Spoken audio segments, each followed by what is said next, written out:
Okay, 52 wants us to complete the diamond patterns. Again, they show us right up in the top right what it is. The top is x times y. But let's make this bigger just so we have more room to write in the triangle, in the diamonds.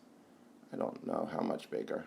Okay, that's about as big as I can make it before it doesn't fit. Okay, so the first one, 3/4 times what is 1, right? So times its reciprocal, right? So that's 4/3.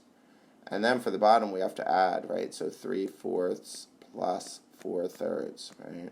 So we need a common denominator, 9/12 plus 16/12. So we got 25/12 for the bottom. So, oops. Let's put that in. That would go in here. 25, it won't fit. 25/12, right? Okay.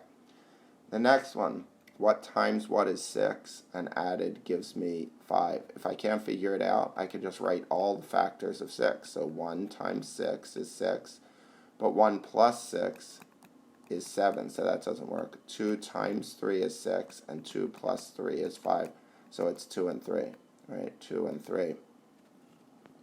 The next one, C, what times -1 is 5. So -5 times -1 is 5. And then added -5 and -1 is -6. And the last one, 6 plus what is 4, right? And 6 plus -2 is 4. And then 6 times -2 is -12. And there's our diamond problems.